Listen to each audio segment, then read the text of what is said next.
गुरुर्ब्रह्मा गुरुर्विष्णु गुरुर्देवो महेश्वरा गुरु साक्षात् परं ब्रह्म तस्मै श्री गुरवे नमः।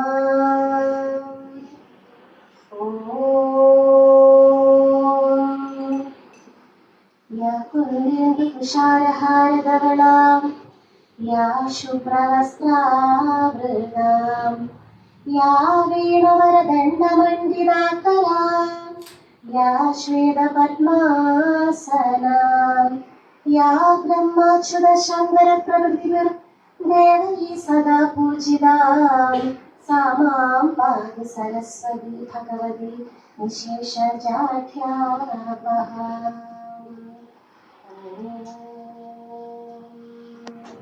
वक्रतुण्ड महाकाय सूर्यकोटि समप्रभा निर्विघ्नं कुरु मे देव सर्वकार्येषु सर्वदा।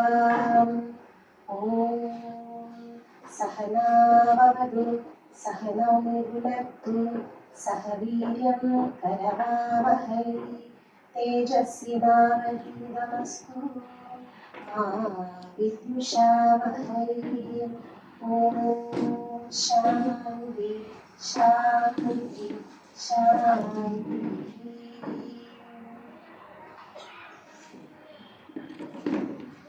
ബഹുമാനപ്പെട്ട SNDP ശാഖ ഭാരവാഹികളെ, പോഷക സംഘടന ഭാരവാഹികളെ, മറ്റ് SNDP പ്രവർത്തകരെ, ഇവിടെ സന്നിഹിതരായിരിക്കുന്ന അമ്മമാരെ, പിതാക്കന്മാരെ, സഹോദരി സഹോദരങ്ങളെ, എല്ലാവർക്കും എൻ്റെ വിനീതമായ നമസ്കാരം.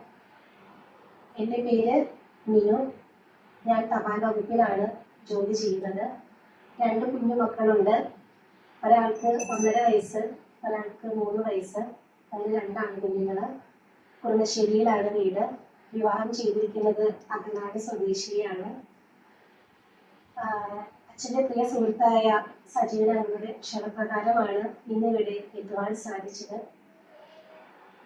പുൽക്കൊടിയോളമുള്ള അറിവ് പ്രതിഫലേച്ഛ കൂടാതെ ഒരു ഗുരുദക്ഷിണയായി പകർന്നു നൽകുവാനാണ് ഇവിടെ എത്തിച്ചേർന്നത്. ഇന്നിവിടെ എത്തിച്ചേരുവാൻ സാധിച്ചതിലും നിങ്ങളെ എല്ലാവരെയും കാണുവാൻ സാധിച്ചതിലും ഒരുപാട് സന്തോഷം. പരമഗുരുവിനെ അറിയാനും ശ്രവിക്കാനുമാണ് നാം എല്ലാവരും ഇവിടെ ഒത്തുകൂടിയിരിക്കുന്നത്. 73 വർഷക്കാലം സശരീരനായി ഈ കേരളത്തിൽ ജീവിച്ച് നമ്മെ നാമാക്കി മാറ്റിയ ശ്രീനാരായണ ഗുരുദേവന്റെ 97ാമത് സമാധി ദിനാചരണത്തോടനുബന്ധിച്ചാണ് നാം എല്ലാവരും ഇവിടെ കൂടിയിരിക്കുന്നത്. ഈ അവസരത്തിൽ ശ്രീനാരായണ ഗുരുദേവനെ കുറിച്ച് നമുക്ക് കൂടുതൽ മനസ്സിലാക്കാം. 1855 ഓഗസ്റ്റ് 28-ന് തിരുവനന്തപുരം ജില്ലയിലെ ചെമ്പഴന്തി എന്ന കൊച്ചു ഗ്രാമത്തിലാണ് ശ്രീനാരായണ ഗുരുദേവൻ പൂജാതനായത്. ഗുരുദേവനെ കുറിച്ച് മുൻവിധികളില്ലാതെ പഠിക്കുവാൻ നാം ശ്രമിക്കണം. ഗുരുവിനെ കുറിച്ച് പലർക്കും പല അഭിപ്രായമാണ്. ചിലർ പറയും സാമൂഹ്യ പരിഷ്കർത്താവ്, അല്ലെങ്കിൽ നവോത്ഥാന നേതാവ്, സാഹിത്യകാരൻ, കവി, വിപ്ലവകാരി, അല്ലെങ്കിൽ ദൈവം, ഈശ്വരൻ. അങ്ങനെ ഓരോരുത്തർക്കും ഓരോരോ വിശേഷണങ്ങളാണ് ഗുരുവിനെ കുറിച്ചുള്ളത്. അവർ പറയുന്നത് മാത്രമാണ് ശരി എന്നവർ ധരിക്കുകയും ചെയ്യുന്നു. എന്നാൽ ഇതെല്ലാം ചേർന്നതാണ് ശ്രീനാരായണ ഗുരുദേവൻ എന്ന സത്യം. വളരെ സിമ്പിളായി പറഞ്ഞാൽ, ഒരു ആനയെ കുറിച്ച് ചോദിച്ചാൽ അത് ആനയെ കണ്ടവരോട് ചോദിക്കണം. അന്ധന്മാരോട് ചോദിച്ചാൽ എങ്ങനെയിരിക്കും? ആനയോ കാല് തൊട്ട് നോക്കിയവൻ പറയും അത് തൂണ് പോലെ എന്ന് പറയും. അതുപോലെ വയറ് തൊട്ട് നോക്കിയവൻ പറയും അത് പാറ പോലെയാണ് എന്ന് പറയും. ചെവി തൊട്ട് നോക്കിയവൻ പറയും അത് മുളം പോലെയാണ് എന്ന് പറയും. വാല് തൊട്ട് നോക്കിയവൻ പറയും അത് ചൂല് പോലെയാണ് എന്ന് പറയും. ഇവർ പറഞ്ഞതെല്ലാം ശരിയാണ്. എന്നാൽ ഇവർ പറഞ്ഞത് മാത്രമാണോ ശരി? അല്ല, ഇതെല്ലാം ചേർന്നതാണ് ആണ്. അപ്പോ നമ്മൾ എന്ത് കാര്യം പഠിക്കാൻ ശ്രമിച്ചാലും അതിന്റെ പൂർണ്ണതയിൽ ഉൾക്കൊള്ളാൻ നമ്മൾ ശ്രമിക്കണം. അതുകൊണ്ട് തന്നെയാണ് ഗുരു പറഞ്ഞത്, പല മതസാരവും ഏകമെന്ന് പാരാതുലകിൽ ഒരു ആനയിൽ അന്ധനെന്ന പോലെ പലവിധ യുക്തി പറഞ്ഞു പാമരന്മാർ അനവത് കണ്ടലയാതമർന്നിടേണം എന്ന്. ഗുരുവിനെ മുൻവിധിയില്ലാതെ കണ്ടതിന്റെ ഒരുപാട് ദൃഷ്ടാന്തങ്ങൾ നമുക്ക് ചുറ്റിലുമുണ്ട്. നമുക്കറിയാം, 1913 ഇന്ത്യക്ക് വേണ്ടി നൊബേൽ സമ്മാനം നേടിയ രവീന്ദ്രനാഥ ടാഗോർ, ബംഗാളിലെ ഗുരുദേവ് എന്നാണ് അദ്ദേഹം അറിയപ്പെട്ടത്. ശ്രീനാരായണ ഗുരുദേവനെ കണ്ടതിന് ശേഷം രവീന്ദ്രനാഥ ടാഗോർ പറഞ്ഞത്, no person far within his spiritual attainment എന്ന് പറഞ്ഞു.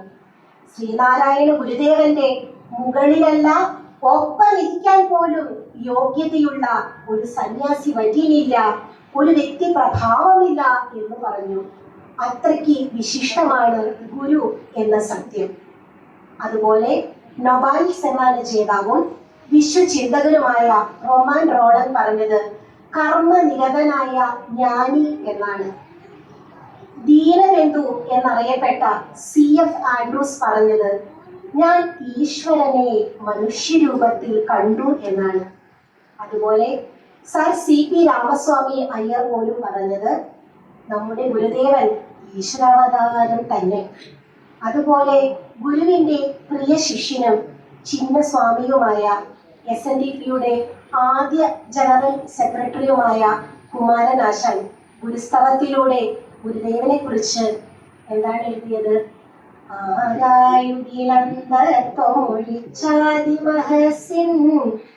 ഏഴാം വഴി കാട്ടും ഗുരുവല്ലോ പരദൈവം, ആരാധന തോർത്തിയിടുകൾ കവിടുന്ന നാരായണമൂർത്തി, ഗുരുനാരായണമൂർത്തി.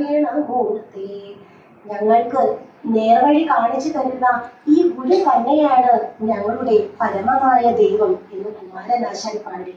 മറ്റൊരു കൃതിയിലൂടെ കുമാരനാശാൻ വീണ്ടും പാടുന്നുണ്ട്, നമിക്കുവിൻ സഹചരേ നിയതമീ ഗുരുപാദം, നമുക്കിതിൽ പരം ദൈവം നിനക്കിലുണ്ടോ? ഗുരുവര്യനിതുപോലെ ലഭിക്കുമോ കുലത്തിന്? ഗുരുഭക്തിയില്ലാതാക്കും കുശലമാമോ? അപ്പോൾ ഗുരുവിനെ കുറിച്ച് മുൻവിധികളില്ലാതെ പഠിക്കുവാൻ നാം ശ്രമിക്കണം. സത്യസന്ധമായ മനസ്സോടെയും തുറന്ന കണ്ണുകളോടെയും ഗുരുവിനെ പഠിക്കണം. കണ്ണുകളഞ്ചും ഉള്ളടക്കി തെരുവരെ വണങ്ങി ഓതിയിടണം എന്നാണ് പറയുന്നത്. ഗുരുവിനെ കുറിച്ച് പഠിക്കുന്നതോടൊപ്പം തന്നെ ഗുരുദേവ ധർമ്മം എന്താണ് എന്ന് നാം മനസ്സിലാക്കണം. ഗുരു ധർമ്മത്തെ കുറിച്ച് ഇങ്ങനെയാണ് പറയുന്നത്, ധർമ്മ ഏവ പരം ദൈവം, ധർമ്മ ഏവ മഹാദനം, ധർമ്മ സർവത്ര വിജയി ഭവതു ശ്രേയസേ നൃണം എന്നാണ് പറയുന്നത്. സനാതന ധർമ്മത്തിന്റെ അടിസ്ഥാന ശിലകളാണ് ഗുരുദേവ ധർമ്മം എന്ന് പറയുന്നത്. ഗുരുദേവ ധർമ്മത്തെ കുറിച്ച് നാം പഠിക്കുമ്പോൾ ഹിന്ദു മതത്തിന്റെ അടിസ്ഥാന പ്രമാണങ്ങളെ പറ്റിയും നാം ബോധവാന്മാരാകേണ്ടതുണ്ട്. നമുക്ക് 4 പ്രമാണങ്ങളാണ് ഉള്ളത്. ഈ 4 പ്രമാണങ്ങളും 4 വേദങ്ങളിൽ നിന്നുമാണ് എടുത്തിട്ടുള്ളത്. അതിൽ ആദ്യത്തെ പ്രമാണം എന്ന് പറയുന്നത് അയം ആത്മബ്രഹ്മ, ഞാൻ ബ്രഹ്മമാകുന്നു, ഞാൻ ഈശ്വരനാകുന്നു എന്ന് പറയുന്നു. ഈ പ്രമാണം എടുത്തിട്ടുള്ളത് യജുർവേദത്തിൽ നിന്നുമാണ്. രണ്ടാമത്തെ പ്രമാണം എന്ന് പറയുന്നത് തത്വമസി, തത് ത്വം അസി, അത് നീ തന്നെയാകുന്നു. നീ ഏത് ദൈവത്തെയാണോ തേടി വന്നത് ആ ദൈവം നീ തന്നെയാകുന്നു. ശബരിമലയിൽ പോകുമ്പോൾ ഈ വാചകം നമുക്ക് കാണുവാൻ സാധിക്കും. ഇത് സാമവേദത്തിൽ നിന്നുമാണ് എഴുതിയിട്ടുള്ളത്. അതുപോലെ മൂന്നാമത്തെ പ്രമാണം എന്ന് പറയുന്നത് അഹം ബ്രഹ്മാസ്മി, എന്റെ ആത്മാവ് ബ്രഹ്മം നിറഞ്ഞതാകുന്നു, ഞാൻ ഈശ്വരൻ തന്നെയാകുന്നു എന്ന് പറയുന്നു. ഇത് എടുത്തിട്ടുള്ളത് അഥർവവേദത്തിൽ നിന്നുമാണ്. നാലാമത്തെ പ്രമാണം എന്ന് പറയുന്നത് പ്രജ്ഞാനം ബ്രഹ്മ, അറിവാണ് ഈശ്വരൻ. എടുത്തിട്ടുള്ളത് ഋഗ്വേദത്തിൽ നിന്നുമാണ്. സനാതന ധർമ്മത്തിന്റെ കാവൽ ഏൽപ്പിച്ചിരിക്കുന്നത് ക്ഷേത്രങ്ങളിലാണ്. ഗുരു ധാരാളം ക്ഷേത്ര പ്രതിഷ്ഠകൾ നടത്തിയിട്ടുണ്ട്. നമുക്കറിയാം, ഏകദേശം 48ഓളം ക്ഷേത്ര പ്രതിഷ്ഠകളാണ് ഗുരു നടത്തിയിട്ടുള്ളത്. ഈ അവസരത്തിൽ ക്ഷേത്രം എന്താണ് എന്ന് നമുക്ക് മനസ്സിലാക്കാം. എന്താണ് ക്ഷേത്രം? ക്ഷേത്രം എന്നാൽ ക്ഷയാത് ത്രായതേ ഇതി ക്ഷേത്ര എന്നാണ് പറയുന്നത്. എല്ലാ ക്ഷയങ്ങളിൽ നിന്നും എല്ലാ നാശങ്ങളിൽ നിന്നും നമ്മെ സംരക്ഷിക്കുന്ന കേന്ദ്രങ്ങളെയാണ് നമ്മൾ ക്ഷേത്രം എന്ന് വിളിക്കുന്നത്. എന്നാൽ ജാതിയുടെയും ഉപജാതിയുടെയും കണ്ണിലൂടെ നോക്കിയപ്പോൾ ഈ ക്ഷേത്രങ്ങൾക്ക് പല കുറവുകളും സംഭവിച്ചു. ധർമ്മത്തിന് നാശം സംഭവിച്ചു. എപ്പോഴൊക്കെയാണോ ധർമ്മത്തിന് നാശം സംഭവിക്കുന്നത്, അപ്പോഴൊക്കെ ധർമ്മത്തെ സംരക്ഷിക്കുവാനായി പല അവതാര പുരുഷന്മാരും ജന്മമെടുക്കാറുണ്ട്. നമുക്ക് നിസ്സംശയം പറയാം, അങ്ങനെ ജന്മമെടുത്ത അവതാര പുരുഷനാണ് നമ്മുടെ ശ്രീനാരായണ ഗുരുദേവൻ. അന്ധവിശ്വാസങ്ങളിലും അനാചാരങ്ങളിലും മുങ്ങിക്കുളിച്ചിരുന്ന ഈ ക്ഷേത്രങ്ങളിലെ കുറവുകൾ പരിഹരിച്ച് ഗുരു തെറ്റ് മാറ്റിത്തന്ന് ശരി എന്താണ് എന്ന് നമുക്ക് കാണിച്ചു തന്നു. കേരളത്തിൽ നടമാടിയിരുന്ന അനാചാരങ്ങൾക്കും തൊട്ടുകൂടായ്മകൾക്കും എതിരെ വീശിയ ഒരു പടവാൾ തന്നെയായിരുന്നു ഗുരുവിന്റെ ക്ഷേത്ര പ്രതിഷ്ഠകൾ. പൗരോഹിത്യം ബ്രാഹ്മണരിൽ നിക്ഷിപ്തമായിരുന്ന ഒരു കാലഘട്ടത്തിലാണ് ഗുരു ക്ഷേത്ര പ്രതിഷ്ഠകൾ നടത്തിയിരുന്നത്. നമുക്കറിയാം, ഗുരുവിന്റെ ആദ്യത്തെ പ്രതിഷ്ഠ എവിടെയായിരുന്നു? അരുവിപ്പുറം. 1888 അരുവിപ്പുറത്താണ് ഗുരു പ്രതിഷ്ഠ നടത്തിയത്. അത് ശിവപ്രതിഷ്ഠയാണ്. ഇതിനെ നമുക്ക് അരുവിപ്പുറം വിപ്ലവം എന്ന് വേണമെങ്കിൽ വിളിക്കാം. നെയ്യാറിൽ നിന്ന് മുങ്ങിയെടുത്ത ആ ശില അവിടെ സ്ഥാപിക്കുമ്പോൾ അന്നത്തെ ജാതി കോമരങ്ങൾ ഉറഞ്ഞു തുള്ളി. അവർ വളരെ ദേഷ്യത്തോട് ചോദിച്ചു, ബ്രാഹ്മണനല്ലാത്ത നിനക്ക് ആരാണ് അധികാരം തന്നത് ഇത് സ്ഥാപിക്കുവാൻ? ഗുരു തിരിച്ചതിന് പറഞ്ഞത്, നീ ആരാ ചോദിക്കാൻ എന്നല്ല. ഇത് വളരെ ശാന്തമായി പറഞ്ഞത്, നാം നമ്മുടെ ശിവനെയാണ് ഇവിടെ പ്രതിഷ്ഠിച്ചത് എന്നാണ്. അതുപോലെ അവർ വീണ്ടും ചോദിച്ചു, മുഹൂർത്തം നോക്കിയാണോ ഇവിടെ പ്രതിഷ്ഠ നടത്തിയത് എന്ന് ചോദിച്ചു. അപ്പോഴും ഗുരു വളരെ ശാന്തമായി, മുഹൂർത്തം നോക്കിയാണോ പ്രസവിക്കുന്നത് എന്ന് ചോദിച്ചു. അപ്പൊ എന്ത് ചോദിച്ചാലും അതേ നാണയത്തിൽ ഉരുളയ്ക്ക് ഉപ്പേരി പോലെ ഒരു ടിക് ഫോർ ടാറ്റ് എന്ന് വേണമെങ്കിൽ പറയാം, ആ രീതിയിലായിരുന്നു മറുപടി നൽകിയത്. അങ്ങനെ വളരെ ശാന്തമായി അവിടെ അരുവിപ്പുറം പ്രതിഷ്ഠ നടത്തി. ആ പ്രതിഷ്ഠയ്ക്ക് ശേഷം ശിലയിൽ എന്താണ് എഴുതി വെച്ചത്? ജാതി ഭേദ മതദ്വേഷമേതുമില്ലാതെ സർവരും സോദരത്തേന വാഴുന്ന മാതൃകാ സ്ഥാപനമാണിത് എന്ന് എഴുതി വെച്ചു. അപ്പൊ ഗുരുവിന്റെ ക്ഷേത്ര സങ്കല്പം ഇതിലൂടെ വ്യക്തമാണ്. അതായത് ജാതിയുടെയോ ഉപജാതിയുടെയോ അതിർവരമ്പുകളില്ലാതെ, സവർണനെന്നോ അവർണനെന്നോ യാതൊരു വ്യത്യാസവും ഇല്ലാതെ എല്ലാവർക്കും ഒരുപോലെ ക്ഷേത്ര ദർശനം സാധ്യമാകണം എന്നാണ് ഗുരു കരുതിയിരുന്നത്. അതുപോലെ രണ്ടാമതായി കുളത്തൂർ കോലത്തുകര എന്ന് പറയുന്ന ഒരു സ്ഥലത്ത് ഒരു ദേവി വിഗ്രഹം ഉണ്ടായിരുന്നു. അവിടെ ചോരയും ബലിയുമായിരുന്നു പ്രധാന വഴിപാട്. ഇതറിഞ്ഞ ഗുരു പറഞ്ഞു, അരുത്, ഇത് ചെയ്യരുത്, ചോരയും ബലിയും വേണ്ട. ഇതില്ലാതെ ദേവിക്കൊരു നിവൃത്തിയുമില്ലെങ്കിൽ ഈ ദേവിയെ തന്നെ മാറ്റാം എന്ന് പറഞ്ഞു. ഇത് കേട്ട് ആ നാട്ടിലെ ജനങ്ങളെല്ലാം അന്തം വിട്ടു. ആ ജനങ്ങളെല്ലാം ഗുരുവിനോട് പറഞ്ഞു, സ്വാമി, അങ്ങ് എന്താണ് പറയുന്നത്? ഈ ദേവിയെ മാറ്റിയ ഈ നാട് വസൂരി വന്ന് നശിക്കും, ദേവി കോപിക്കും സ്വാമി എന്ന് പറഞ്ഞു. അപ്പൊ ഗുരു പറഞ്ഞു, ഒന്നും സംഭവിക്കില്ല, നിങ്ങളെല്ലാവരും എന്റെ കൂടെ നിന്നാൽ മതി, ഞാൻ എല്ലാം നോക്കിക്കോളാം എന്ന് പറഞ്ഞു. അങ്ങനെ പിറ്റേ ദിവസം ഗുരുവും ശിഷ്യന്മാരും അവിടേക്ക് എത്തി. 6 തടിമാടന്മാരെ വിളിച്ചിട്ട് പറഞ്ഞു, ആ വിഗ്രഹം ഒന്ന് എടുത്തു മാറ്റുവാൻ പറഞ്ഞു. എന്നാൽ അവരെത്ര ശ്രമിച്ചിട്ടും ആ വിഗ്രഹം ഒരു തരി പോലും ഇളകിയില്ല. ഗുരു അവരോട് മാറി നിൽക്കുവാൻ ആവശ്യപ്പെട്ടു. ഗുരു ഒറ്റയ്ക്ക് അങ്ങോട്ട് ചെന്ന് ഒരിത്തിരി പുഷ്പമെടുത്ത് പ്രാർത്ഥിച്ച് ആ ദേവിയുടെ പാദങ്ങളിൽ വെച്ച ശേഷം ഇടത് കൈകൊണ്ട് വളരെ നിഷ്പ്രയാസം ആ വിഗ്രഹം എടുത്തു മാറ്റി. അതിനു പകരം പരമസ്വാത്വികനായ മംഗളസ്വരൂപനായ ശിവനെയാണ് അവിടെ പ്രതിഷ്ഠിച്ചത്.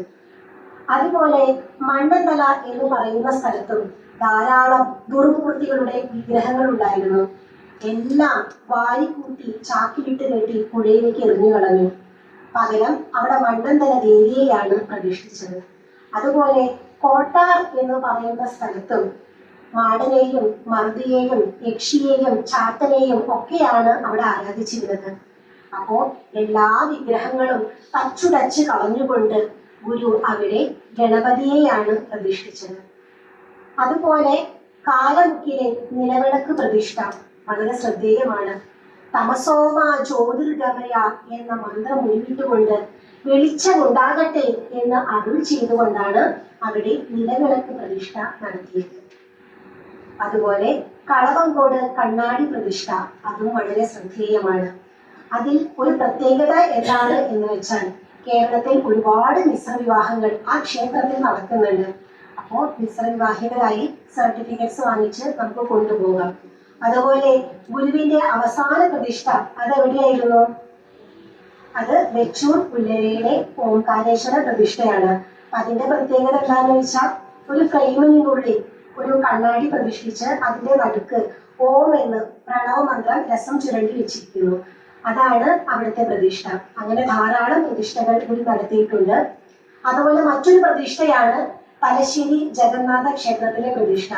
അപ്പോൾ ആ പ്രതിഷ്ഠയ്ക്ക് ശേഷം അമ്പലത്തിന് മതിൽക്കെട്ടിന് പുറത്തായി നിൽക്കുന്ന ജനങ്ങളെ കണ്ടപ്പോൾ ഗുരു പറഞ്ഞു, എന്താണ് അവരവിടെ നിൽക്കുന്നത്? അവരോട് അകത്തേക്ക് കയറി വരാൻ പറയൂ എന്ന് അവിടുത്തെ ക്ഷേത്ര ഭാരവാഹികളോട് പറഞ്ഞു. അവരോടൊക്കെ ഒന്ന് കയറി വരാൻ പറഞ്ഞു, അവരൊക്കെ ക്ഷേത്ര ദർശനം നടത്തട്ടെ എന്ന് പറഞ്ഞു. അപ്പൊ ഈ ക്ഷേത്ര ഭാരവാഹികൾ പറഞ്ഞു, സ്വാമി, അവർ പിള്ളേരാണ്, അവർ വരുന്നത് ഇവിടെ കുറച്ചു പേർക്ക് ഇഷ്ടമല്ല എന്നൊക്കെ പറഞ്ഞു. അപ്പോ ഗുരുവിന് കുറച്ച് വിഷമമൊക്കെ ആയി. അപ്പൊ ഗുരുവിന്റെ മുഖത്ത് കണ്ട ഈ വിഷമം മനസ്സിലാക്കിയ ഈ ക്ഷേത്ര ഭാരവാഹികൾ പറഞ്ഞു, 1 വർഷം കഴിഞ്ഞോട്ടെ സ്വാമി, നമുക്ക് അവരെ അകത്ത് കയറ്റാം എന്ന് പറഞ്ഞു. നമ്മുടെ സ്വാമി, നമ്മുടെ ഭഗവാൻ ഒന്ന് കണ്ണുകൾ അടച്ചു തുറന്നതേയുള്ളൂ. ഇടിവെട്ടോട് കൂടിയ ഒരു മഴയായിരുന്നു അവിടെ. ആ മഴ പെയ്തു തോർന്നപ്പോ നമ്മുടെ ഗുരു പറഞ്ഞു, 1 വർഷം കഴിഞ്ഞല്ലോ, ഇനി നമുക്ക് അവരകത്ത് കയറ്റാമല്ലോ എന്ന് പറഞ്ഞു. അങ്ങനെ അമ്പലത്തിന് മതിൽക്കെട്ടിന് പുറത്തായി നിൽക്കുന്ന എല്ലാ താഴ്ന്ന വിഭാഗക്കാരായ അവർണരായ ജനങ്ങളും അമ്പലത്തിനുള്ളിലേക്ക് കയറി വരികയും ക്ഷേത്ര ദർശനം നടത്തുകയും ചെയ്തത് ഇന്നും നമ്മുടെ ചരിത്രത്തിലെ ഒരു വിളക്കായ സംഭവമാണ്. അപ്പൊ കേരളത്തിനകത്തു മാത്രമല്ല കേരളത്തിന് പുറത്തും ഗുരു ധാരാളം പ്രതിഷ്ഠകൾ നടത്തിയിട്ടുണ്ട്.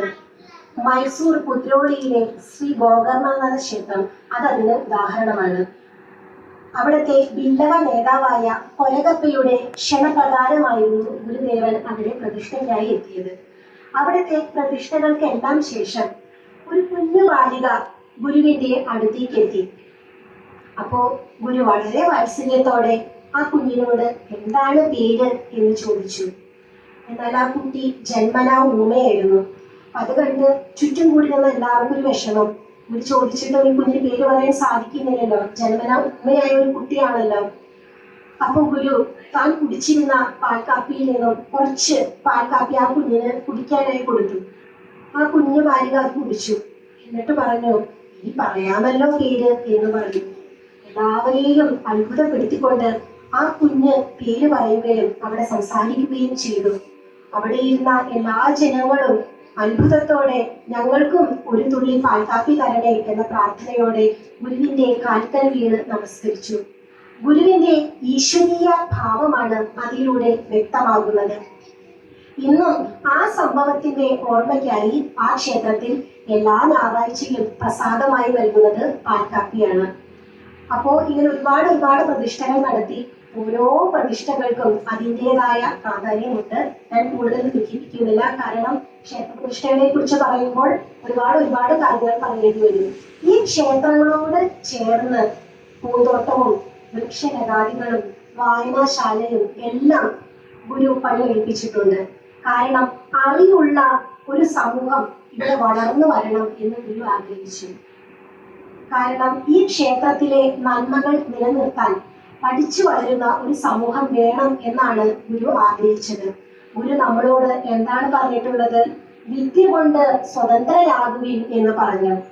അതുപോലെ ശാസ്ത്ര സാങ്കേതിക വിദ്യയിലും നേട്ടം കൈവരിക്കണം എന്ന് പറഞ്ഞു. അക്കാലത്തെ ജനങ്ങൾക്ക് എന്താണ് ശാസ്ത്ര സാങ്കേതിക വിദ്യ എന്നൊന്നും അറിയില്ലായിരുന്നു. അപ്പോ വിദ്യാഭ്യാസത്തിന്റെ പ്രാധാന്യത്തെക്കുറിച്ച് ഒരു ധാരാളം കാര്യങ്ങൾ നമുക്ക് പറഞ്ഞു തന്നിട്ടുണ്ട്.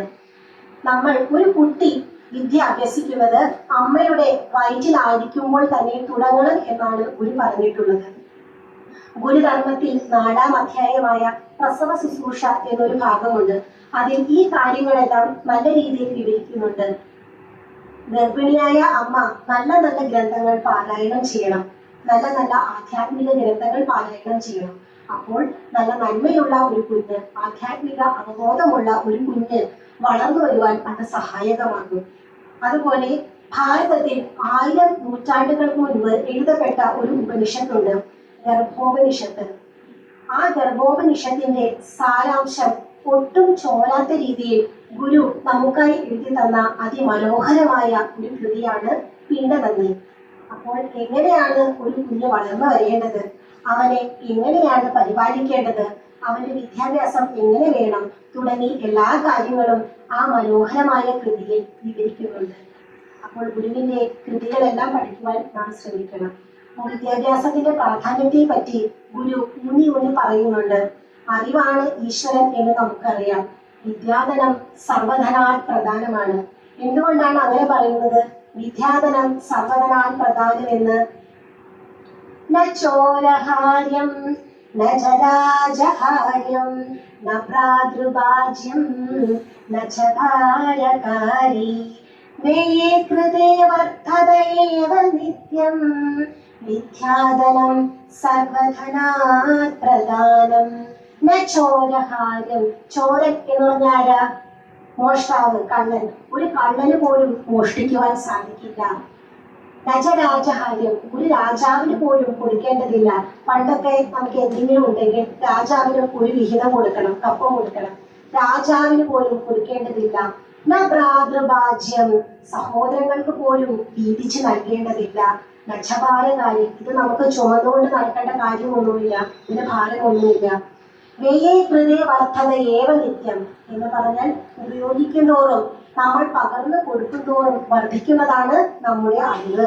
അതുകൊണ്ടാണ് നമ്മൾ വിദ്യാധനം സർവധനാൽ പ്രധാനം എന്ന് പറയുന്നത്.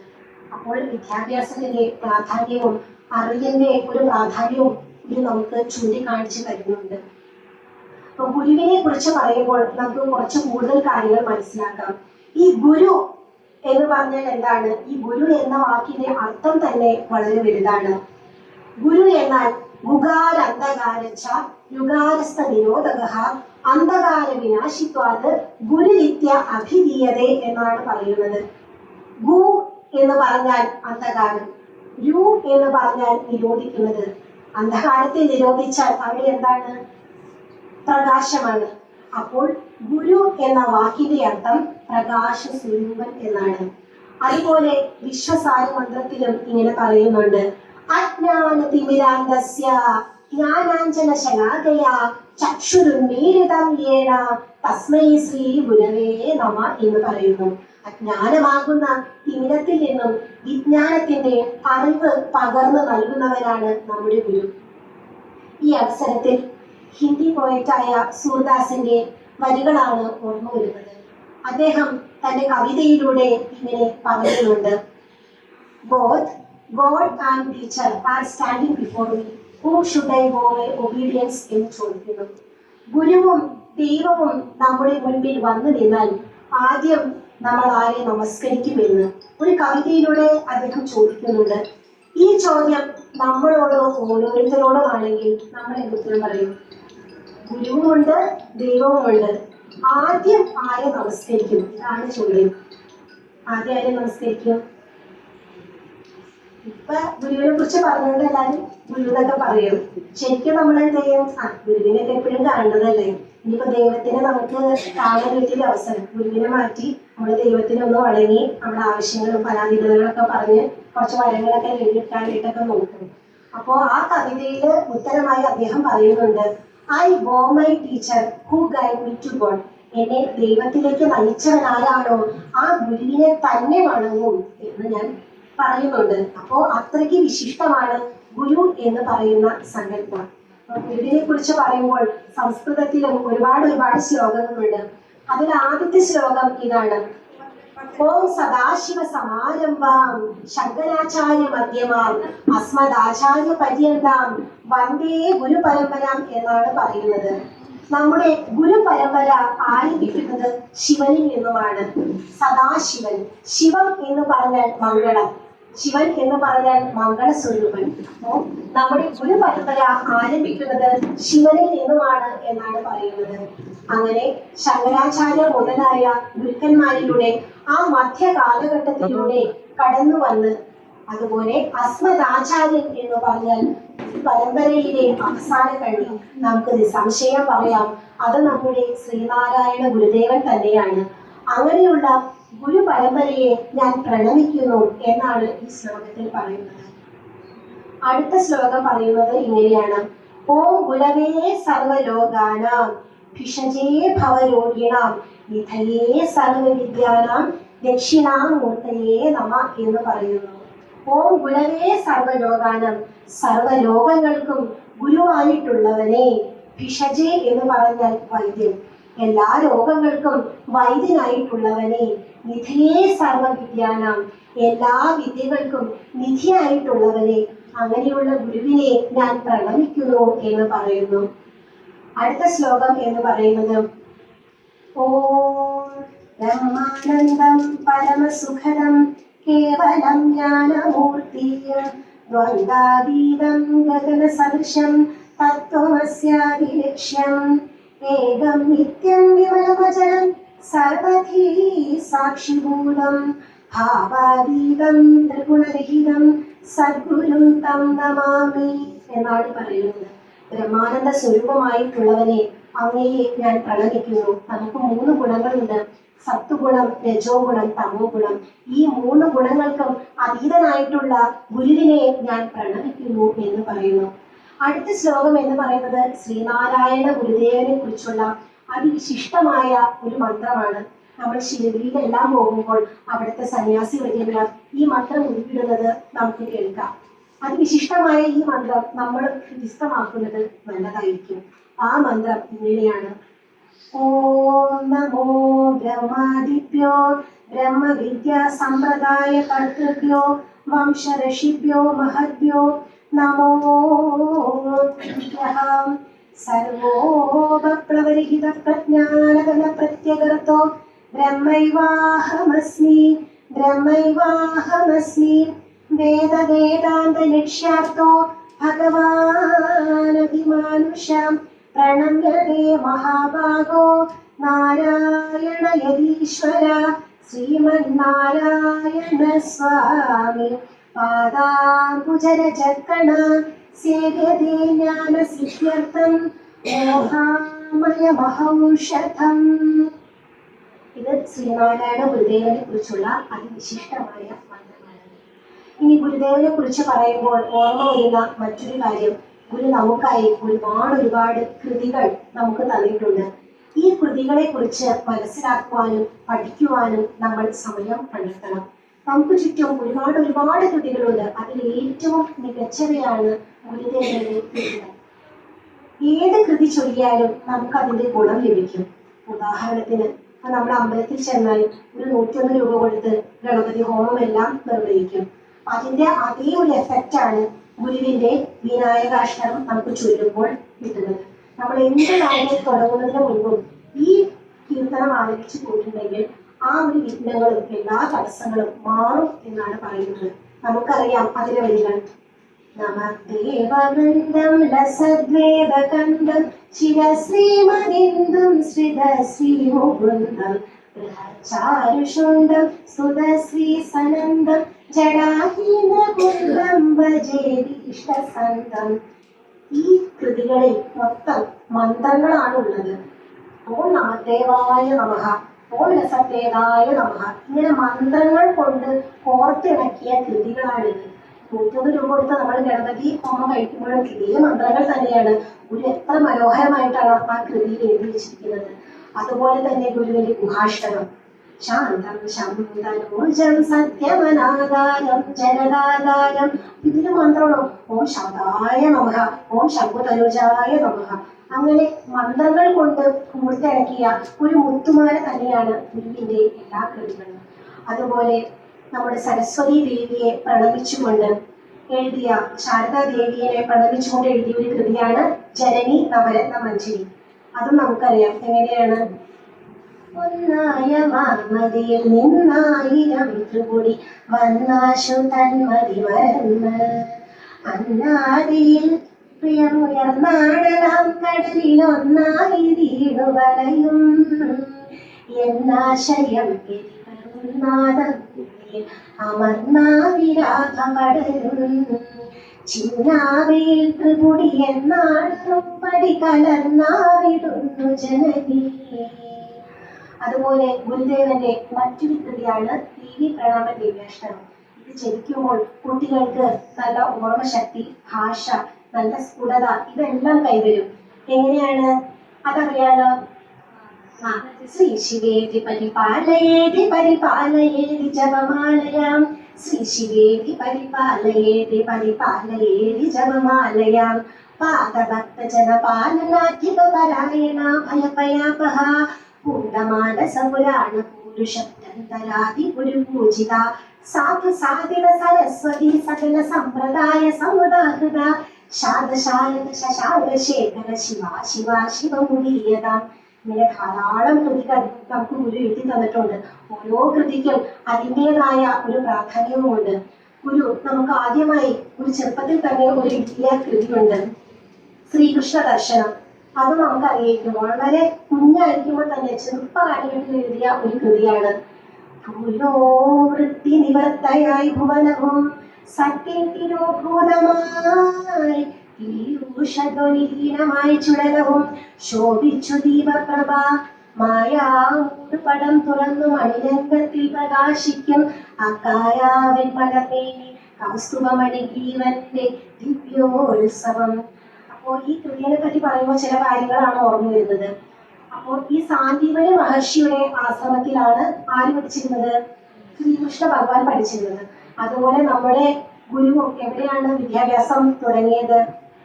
നമ്മുടെ വാരണാസിയിലെ കുമ്മപ്പള്ളി രാമപിള്ളി ആശാന്റെ അടുത്താണ്, ആ ഗുരുകുലത്തിലാണ് വിദ്യാഭ്യാസം തുടങ്ങിയത്. അക്കാലഘട്ടത്തിൽ ഗുരുവിനെ വിളിച്ചിരുന്നത് നാണു എന്നാണ്. ആ ക്ലാസ്സിലെ ചട്ടമ്പി ആയിരുന്നു നാണു. ചട്ടമ്പി എന്ന് പറഞ്ഞാൽ ഇന്നത്തെ പോലെ റൗഡിന്നോ അടിപിടി കൂടുന്നവരെന്നോ അങ്ങനെയുള്ളൊരു അർത്ഥമല്ല.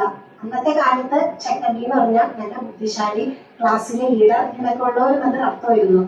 അപ്പോൾ എന്ത് പാഠഭാഗം പറഞ്ഞാലും വളരെ പെട്ടെന്ന് തന്നെ അത് ഹൃദിസ്ഥമാക്കുമായിരുന്നു. എന്ത് പെട്ടെന്ന് പഠിക്കാനുള്ള ഒരു കഴിവ് ഗുരുവിനുണ്ടായിരുന്നു. അപ്പോൾ ഒരു ദിവസം ഗുരു പാഠഭാഗങ്ങൾ എടുത്തുകൊണ്ടിരിക്കുന്നതിനിടയിൽ ഈ നാണു ഇറങ്ങി ഓടി. അപ്പൊ പരിഭ്രമിച്ച ഗുരുവും മറ്റ് ശിഷ്യന്മാരും കൂടെയുള്ള സഹപാഠികളും എല്ലാവരും കൂടെ ഓടി. എങ്ങനെ ഈ നാണു ഓടുന്നതെന്ന് അറിയില്ല. അങ്ങനെ ഓടി ഓടി ഓടി ഒരു വയൽക്കരിയിലൂടെ ഓടി ഒരു പുഴയുടെ സമീപം എത്തിയപ്പോൾ മോഹാലസ്യപ്പെട്ട് വീണു. അപ്പോൾ നമ്മുടെ ഗുരു കുറച്ച് വെള്ളമൊക്കെ കളിച്ചു. അപ്പൊ ആ മോഹാലസ്യത്തിൽ നിന്ന് ഉണർന്നപ്പോൾ ഗുരു പാടിയ അതിമനോഹരമായ കീർത്തനമാണ് ഈ ശ്രീകൃഷ്ണ ദർശനം. ഈ ഭൂയോ വൃത്തി എന്ന് തുടങ്ങുന്ന അതിമനോഹരമായ ഗാനം. അപ്പോൾ നമ്മുടെ നാട് പറഞ്ഞു, ഗുരു ഞാൻ കണ്ണാ എന്ന് വിളിച്ചപ്പോ എന്റെ ഉണ്ണിക്കണ്ണൻ എന്റെ മുന്നിലേക്ക് വന്നു.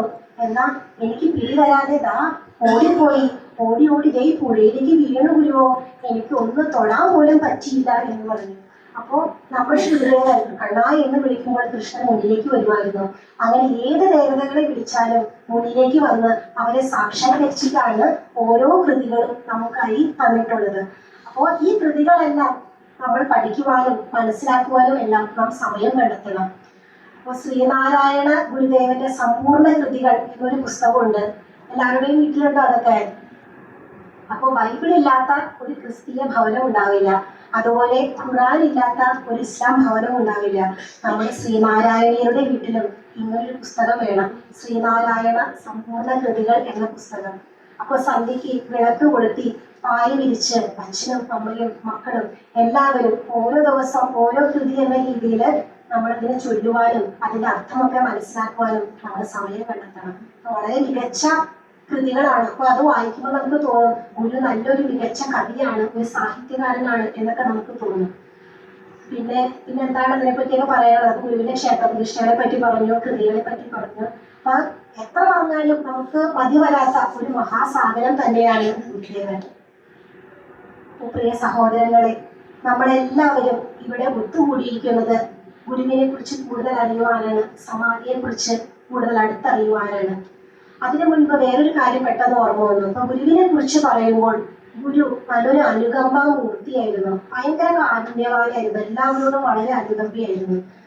അപ്പോ വളരെ ചെറുപ്പ കാലഘട്ടത്തില് എന്താ പറയാ, ആ ഒരു സമയത്തൊക്കെ ഈ ജാതീയമായ അസമത്വങ്ങളും അനാചാരങ്ങളും എല്ലാം കൊടികുത്തി വാണിരുന്ന ഒരു സമയമായിരുന്നു. അപ്പോൾ ഈ ചെറുപ്പ കാലഘട്ടത്തിൽ ഒരു ദിവസം ഇങ്ങനെ നടക്കുമ്പോൾ ഒരു പുഴയ ചാലക്കുടിയില് അരി ഇങ്ങനെ തിളച്ചു മറിയാണ്. അപ്പോൾ ഗുരു അത് പെട്ടെന്ന് അത് ഇറക്കി വെച്ചു.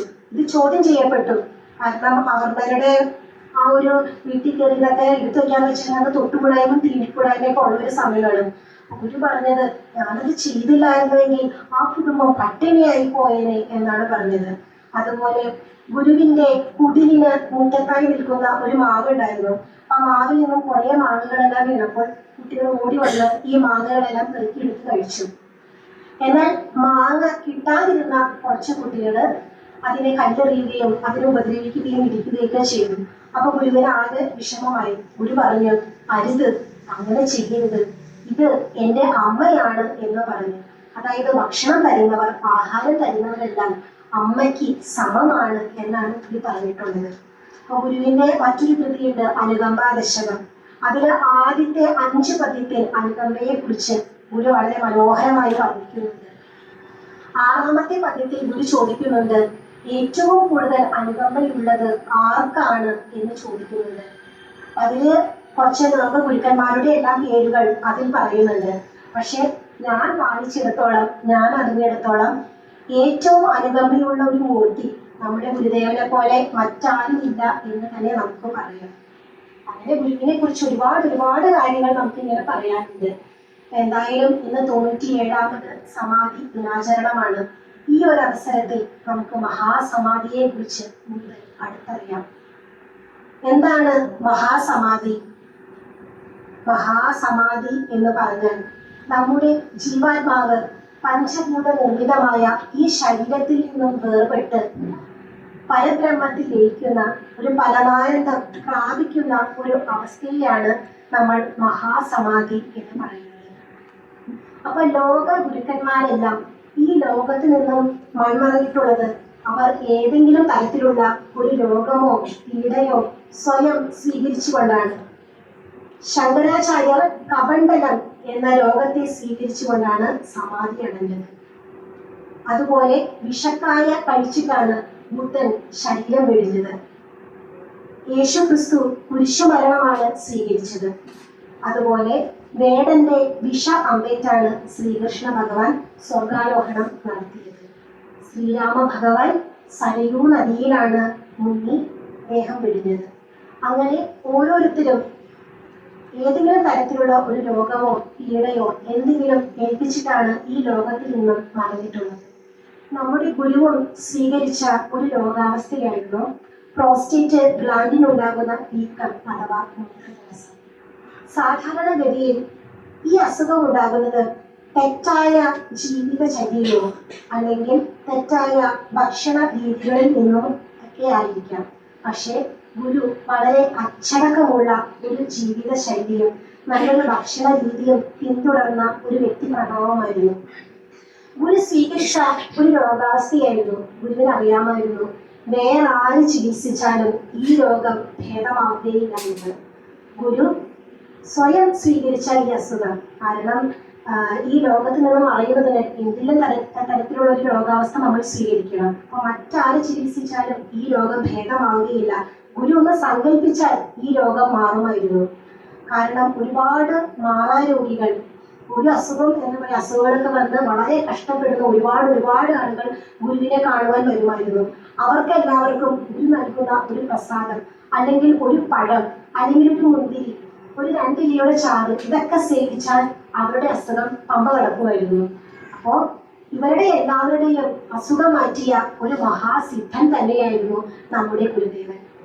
അപ്പോ ഉള്ളൂർ അടക്കമുള്ള പല പ്രമുഖരും ഗുരുവിനോട് ചോദിച്ചിട്ടുണ്ട്, അനേകായിരം പേർക്ക് രോഗസൗഖ്യം നൽകിയ ഞങ്ങളുടെ പരമഗുരുവെ അങ്ങൊന്ന് സങ്കല്പിച്ചാൽ ഈ രോഗം മാറില്ലേ എന്ന് ചോദിച്ചു.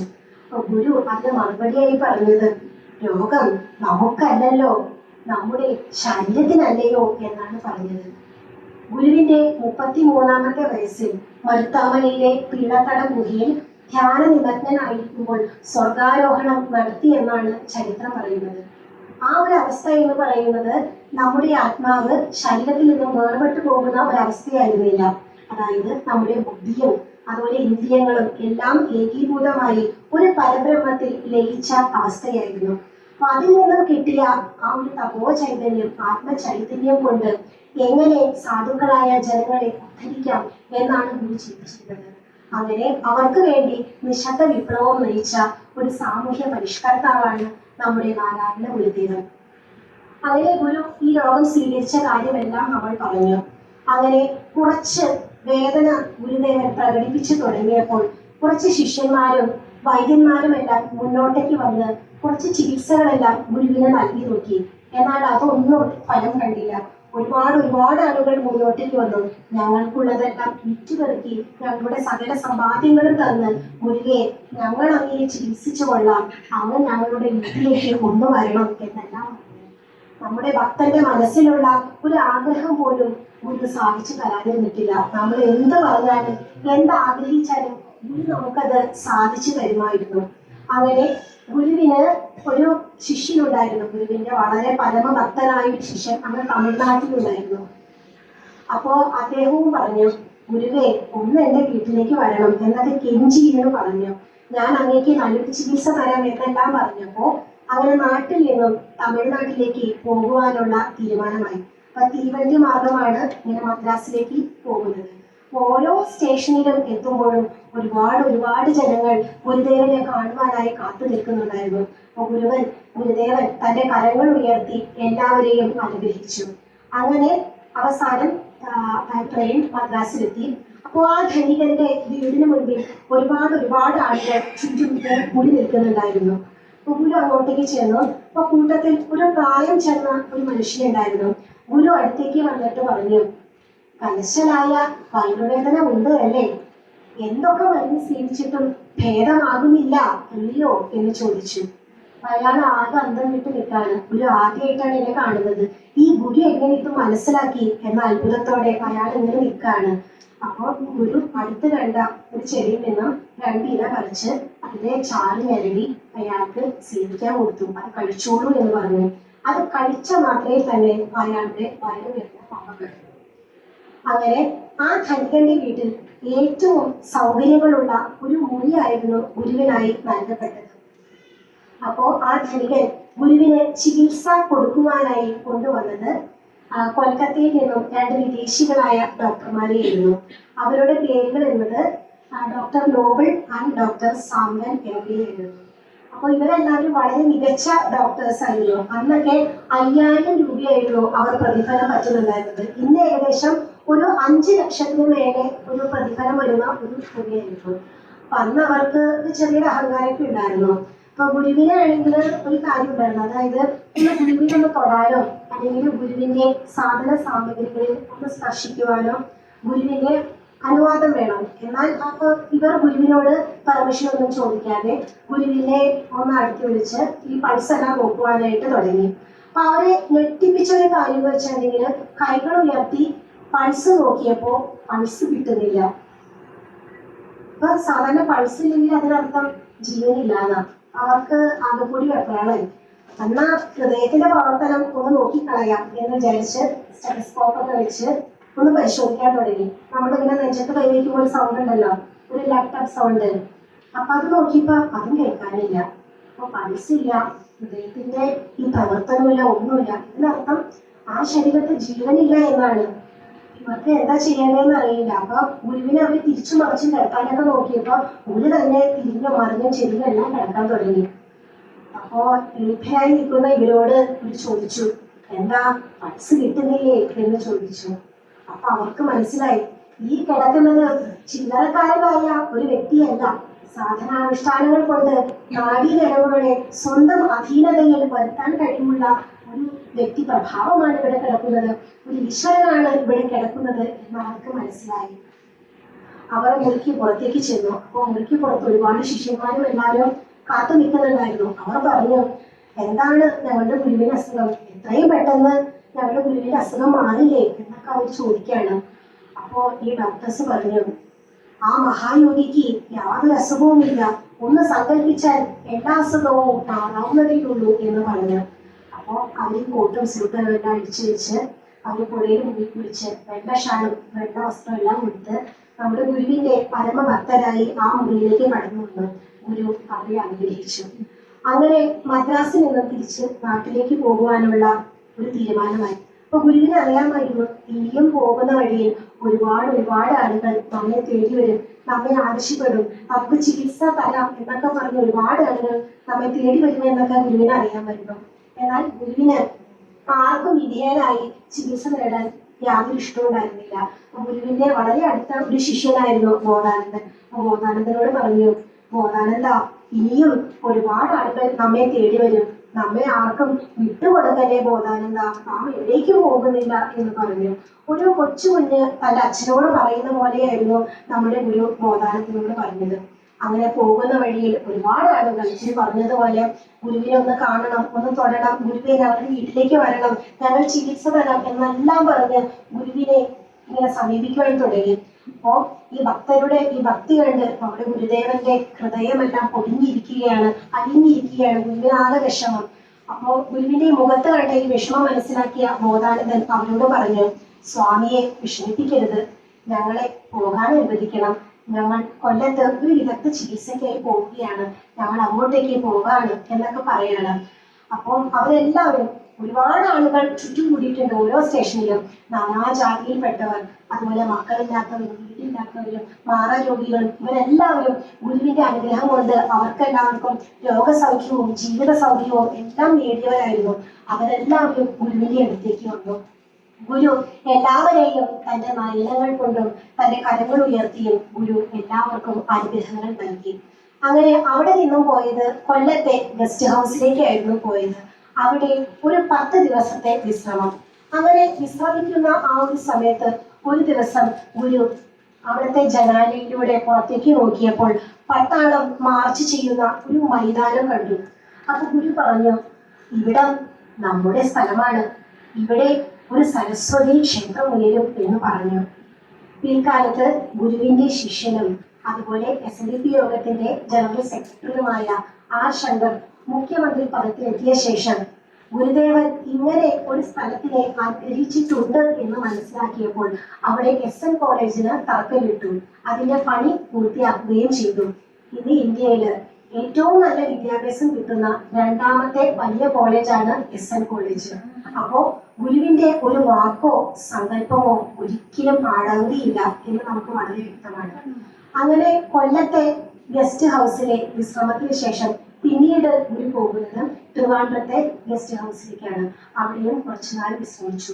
പിന്നീട് തീർത്തും അവശനായി വർക്കലയിലെ വൈദിക മഠത്തിലാണ് ഗുരു എത്തിച്ചേരുന്നത്. ആ ഒരു സമയത്ത് ഡോക്ടർ പൽപുവിന്റെ മകൻ, നമുക്കറിയാം ആരാണ് അദ്ദേഹം, നടരാജഗുരു.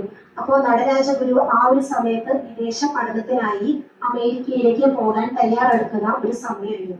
അപ്പൊ ഗുരു തന്നെയാണ് മുന്നിൽ നിന്നുകൊണ്ട് അതിന്റെ ഫണ്ടെല്ലാം സ്വീകരിച്ച് നടരാജഗുരുവിനെ വിദേശത്തേക്ക് പോകാനുള്ള എല്ലാ തയ്യാറെടുപ്പുകളും നടത്തിയത്. അപ്പൊ പോകുന്ന ആ ഒരു വേളയിൽ ഒരു പ്രസാദമായി നടരാജഗുരുവിന് നമ്മുടെ സ്വാമി നൽകിക്കൊണ്ട് ചോദിച്ചു, തമ്പി ഇനി എന്ന് വരും എന്ന് ചോദിച്ചു. അപ്പൊ നടരാജഗുരു പറഞ്ഞു, 8 മാസത്തെ പഠനമാണല്ലോ സ്വാമി, അത് കഴിഞ്ഞിട്ടല്ലേ വരാൻ സാധിക്കൂ എന്ന് പറഞ്ഞു. അപ്പോ നമ്മുടെ സ്വാമി പറഞ്ഞു, 3 മാസത്തിന് ശേഷം വരേണ്ടി വരുമല്ലോ എന്ന് പറഞ്ഞു. ഈ 3 മാസത്തിന് ശേഷമാണ് ഗുരുവിന്റെ മഹാസമാധി. എന്നാൽ നമ്മുടെ ഗുരുദേവൻ മഹാസമാധി എവിടെയും പ്രഖ്യാപിച്ചിട്ടില്ല. ചില സൂചനകൾ നമുക്ക് പലപ്പോഴായി നൽകുന്നുണ്ടായിരുന്നു. അതുപോലെ ഒരു ദിവസം ഗുരു പറഞ്ഞിരുന്നു, കന്നി 5 നല്ല ദിവസം, ശുക്ലഷഷ്ടി ദിനം, വ്യാഴഘോരയ്ക്ക് പറ്റിയ സമയം എന്നൊക്കെ പറഞ്ഞു. അപ്പോ ഗുരുവിന്റെ ശിഷ്യന്മാർ വിചാരിച്ചു, ഗുരു ഏതോ യാത്രയ്ക്ക് പോവാൻ തയ്യാറെടുക്കുകയാണ് എന്ന് വിചാരിച്ചു. എന്നാൽ ഗുരു പറഞ്ഞതിന്റെ പൊരുളൊന്നും ഇവർക്ക് മനസ്സിലായില്ല.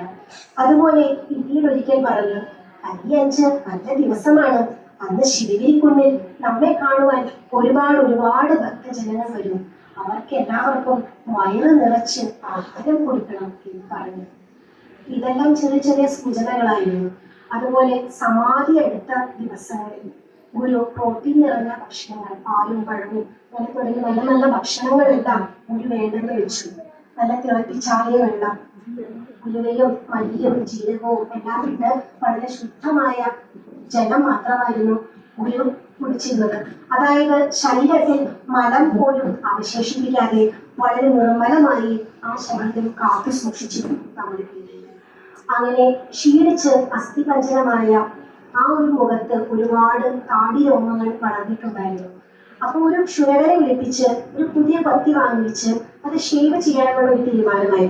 അങ്ങനെ ആ ഒരു ക്ഷുരകൻ വന്നു പുതിയ കത്തിയൊക്കെ ഉപയോഗിച്ച് ഷേവ് ചെയ്തു.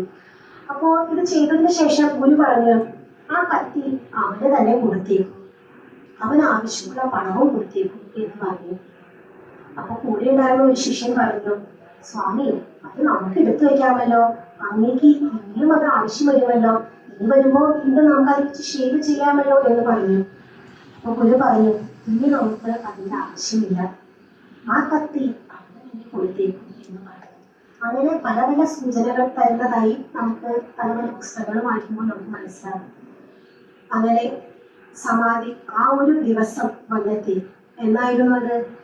1928 സെപ്റ്റംബർ 20. മലയാള വർഷം പറയുകയാണെങ്കിൽ 1104 കന്നി 5 അന്ന് ശുക്ലഷഷ്ടി ദിനമാണ്. അപ്പൊ ആ ഒരു ദിവസത്തിൽ ഒരുപാട് ഭക്തജനങ്ങൾ ശിവഗിരിക്കുന്നിലേക്ക് വരുവാൻ തുടങ്ങി. ഗുരു എടുത്തു വളർത്തിയിട്ടുള്ള അവിടുത്തെ അന്തേവാസികളായ കുറച്ച് കുട്ടികളുണ്ടായിരുന്നു.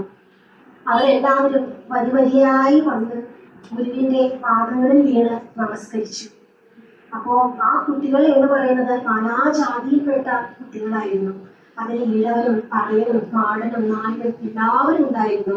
അപ്പോ ആ കുഞ്ഞുങ്ങളുടെ മനസ്സിൽ ജാതിയുടെ യാതൊരു അനുഭവങ്ങളും ഉണ്ടായിരുന്നില്ല.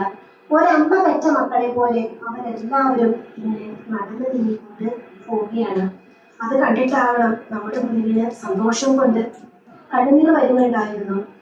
അങ്ങനെ രാവിലെ മുതൽ മാമ്പലം വിദ്യാനന്ദൻ സ്വാമികൾ അടക്കമുള്ള ഒരുപാട് സ്വാമികൾ ഒരുപാട് ഗ്രന്ഥങ്ങൾ വായിക്കുന്നുണ്ടായിരുന്നു. ജീവൻമുക്തി പ്രകരണം അടക്കമുള്ള ഒരുപാട് ഗ്രന്ഥങ്ങൾ വായിക്കുന്നുണ്ടായിരുന്നു. അപ്പൊ പ്രകൃതിയുടെ കുറച്ച് മാറ്റങ്ങൾ സംഭവിക്കുന്നുണ്ടായിരുന്നു. ഏകദേശം വൈകുന്നേരം ഒരു 3 മണി സമയമെല്ലാം കഴിഞ്ഞിരിക്കുകയാണ്. അപ്പൊ പ്രകൃതി ആകെ വിച്ഛന്നമായി. പ്രകൃതിക്ക് എന്തോ ഒരു ദുഃഖം വന്ന പോലെ, ഒരു പൊള്ളിയാൻ പോലെ ഒരു മിന്നൽ പിണർ വന്നു എന്നാണ് പറയുന്നത്. ഒരു പ്രകാശം പടർത്തിയ ഒരു മിന്നൽ പിണർ. അപ്പൊ നമ്മുടെ മാനമാകി ഇരുണ്ടു, കാർമേഘങ്ങളെല്ലാം വന്നു നിറഞ്ഞു, മഴ പെയ്യാൻ വീഴുന്നത് പോലെ ഒരു ചെറിയൊരു ചാറ്റൽ മഴയൊക്കെ പെയ്തു. അപ്പോ നമ്മുടെ പ്രകൃതിക്കാകെ ദുഃഖമായതുപോലെ, ഗുരുവിന്റെ വേർപാട് ഒന്ന് മനസ്സിലാക്കിയതുപോലെ എല്ലാവർക്കും ഒരു ദുഃഖമായ അന്തരീക്ഷം. ജന്തുക്കളുടെയും പക്ഷികളുടെയും കരച്ചിലെല്ലാം മറ്റൊരു രീതിയിലായി. അതുപോലെ പൂക്കളെല്ലാം ഒരു നെൽപുഷ്പങ്ങൾ പോലെ പൊഴിയാൻ തുടങ്ങി. അപ്പോൾ പ്രകൃതിയിലാകെ ഒരു ദുഃഖസാന്ദ്രമായ അന്തരീക്ഷം. അതുപോലെ ഏകദേശം 1:15 സമയം കഴിഞ്ഞുകൊണ്ടിരിക്കുകയാണ്. അപ്പോൾ ഗുരു പെട്ടെന്ന് ഒരു അവശത കാണിച്ചു. അതായത് എനിക്കൊന്ന് എഴുന്നേൽക്കണം എന്ന രീതിയിലൊരു ആംഗ്യം കാണിച്ചു. അപ്പൊ ചുറ്റും ഒരുപാട് ശിഷ്യന്മാരെല്ലാം കൂടിയിരിക്കുന്നുണ്ട്. അവർക്ക് എല്ലാവർക്കും ഗുരുവിനെ ഒന്ന് തൊടുവാനും ഒന്ന് കാലിൽ വീണ് നമസ്കരിക്കുവാനും ഒരുപാട് ആഗ്രഹം ഉണ്ടായിരുന്നു. അപ്പൊ ഗുരുവിനെ ആംഗ്യം കാണിച്ചപ്പോൾ അവരെല്ലാവരും കൂടി നിന്ന് ഗുരുവിനെ താങ്ങി പിടിച്ചു. അപ്പൊ ഗുരു പത്മാസനത്തിലിരുന്നു, ജ്ഞാനമുദ്ര കൈക്കൊണ്ടു. ആ ശരീരമാകെ ആത്മചൈതന്യം നിറച്ചു. ഒരു പ്രത്യേക ശോഭ, മുഖമാകെ വെട്ടിത്തിളങ്ങി, സൂര്യനെ പോലെ വെട്ടിത്തിളങ്ങി എന്നാണ് പറയുന്നത്. ഒരു പറഞ്ഞു, നമുക്കിപ്പോൾ വേദനകളില്ല, നല്ല സുഖം, ശാന്തി തോന്നുന്നു, എല്ലാവരും ദൈവദശകം ആരംഭിക്കും എന്ന് പറഞ്ഞു.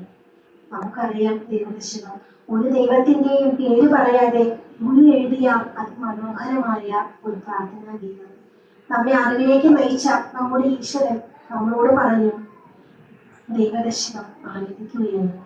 ചുറ്റും കൂടി നിന്ന എല്ലാ ശിഷ്യന്മാരുടെയും ഭക്തജനങ്ങളുടെയും കണ്ണിൽ നിന്ന് കണ്ണുനീർ വീഴുന്നുണ്ടായിരുന്നു. ഞങ്ങളുടെ മഹാഗുരുവിന് ഒന്നും സംഭവിക്കല്ലേ, ഞങ്ങളുടെ മഹാഗുരുവിനെ കാത്തുകൊള്ളണേ ഭഗവാനെ, ഒന്നും സംഭവിക്കല്ലേ എന്ന പ്രാർത്ഥനയോടെ അവരെല്ലാവരും ഗുരുവിനെ നോക്കുകയാണ്, കണ്ണീരിക്കുകയാണ്.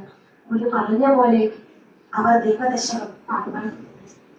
ദൈവമേ കാത്തുകൊള്ളുകന്ന് കൈവിടാതിങ്ങു ഞങ്ങളെ എന്ന് പാടി പാടി അവസാനം ആഴണം വാഴണം നിത്യം, വാഴണം വാഴണം സുഖം എന്ന് പറയുന്നത് നമ്മുടെ പരമഗുരുവിന്റെ കണ്ണുകളായിരുന്നു. എല്ലാവരെയും ഒന്ന് നോക്കി അനുഗ്രഹിച്ച ശേഷമായിരുന്നു ആ നയനങ്ങൾ നടത്തിയത്. അങ്ങനെ മഹാസമ്പത്തിയായി 1928 സെപ്റ്റംബർ 20 മഹാസമാധി സംഭവിച്ചു. പിറ്റേ ദിവസം കന്നിയാറ്.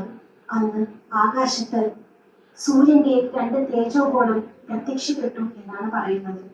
കുറച്ച് നന്നായി ജ്വലിച്ച ശേഷം ഈ 2 തേജോഗോളങ്ങളും ഒന്നായി അതിതീവ്രമായി ജ്വലിച്ചു എന്നാണ് പറയുന്നത്. ട്രിവാൻഡ്രം ജ്ഞാനനിരീക്ഷണ കേന്ദ്രത്തിൽ ഇത് രേഖപ്പെടുത്തിയിട്ടുണ്ട്. അങ്ങനെ ഒരു 10,000 സൂര്യന്മാരെ പോലെ ഉദിച്ചുയർന്ന് നമ്മുടെ എല്ലാവരുടെയും ഉന്നമനത്തിന് വേണ്ടി ശ്രമിച്ച നമ്മുടെ ദൈവം, നമ്മുടെ ശ്രീനാരായണ ഗുരുദേവൻ സമാധിയായി. നമുക്കറിയാം, യുക്തിവാദിയായ ഗുരുവിന്റെ പ്രധാന ശിഷ്യനായ സഹോദരൻ അയ്യപ്പൻ, അദ്ദേഹം യുക്തിവാദിയാണ്. അദ്ദേഹത്തിന് ദൈവത്തിലൊന്നും വിശ്വാസമില്ലായിരുന്നു. പക്ഷേ എന്റെ ദൈവമേ, എന്റെ ഗുരുവേ എന്നെല്ലാം വിളിച്ചത് നമ്മുടെ സ്വാമി തൃപ്പാദങ്ങളെ കുറിച്ചാണ്. അപ്പോ സഹോദരൻ അയ്യപ്പൻ കന്നഡ വൃത്തത്തിൽ എഴുതിയ സമാധി ഗാനം നമുക്ക് എല്ലാവർക്കും അറിയാം. എങ്ങനെയാണിത്?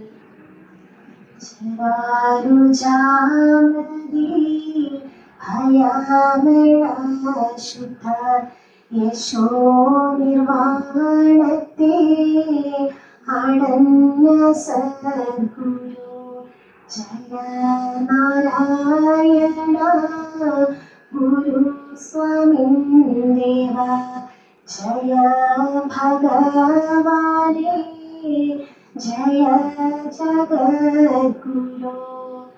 ജല എന്ന് പറഞ്ഞാൽ നാശമായ, ക്ഷയമായ എന്നെല്ലാം അർത്ഥം.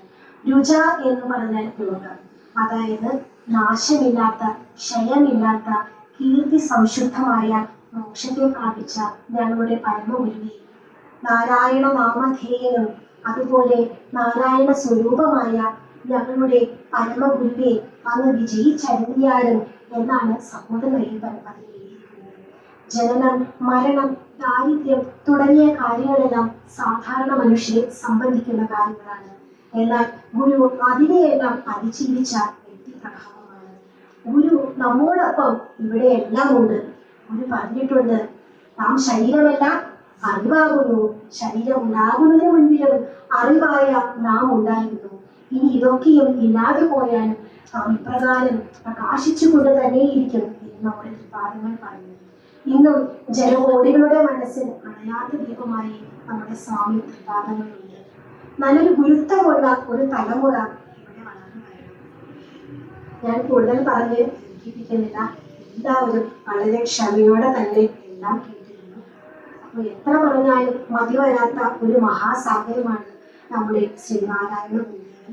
ഗുരുവിനെ കുറിച്ച് നമ്മൾ കൂടുതൽ മനസ്സിലാക്കുവാനും അറിയാനും ശ്രമിക്കണം. ഈ അവസരത്തിൽ ഇവിടെ കൂടിയിരിക്കുന്ന എല്ലാവർക്കും ഗുരുദേവന്റെ അനുഗ്രഹം ഉണ്ടാകട്ടെ എന്ന് പ്രാർത്ഥിക്കുന്നതോടൊപ്പം തന്നെ ഗുരുദേവ പാദങ്ങളിൽ ശിരസർപ്പിച്ച് പ്രണമിച്ചുകൊണ്ട് ഒരിക്കൽ കൂടി എല്ലാവർക്കും ഗുരുവിന്റെ അനുഗ്രഹം ഉണ്ടാകട്ടെ എന്ന് പ്രാർത്ഥിച്ചുകൊണ്ട് നിർത്തുന്നു. നന്ദി, നമസ്കാരം. ഗുരുദേവ ചരിച്ചു.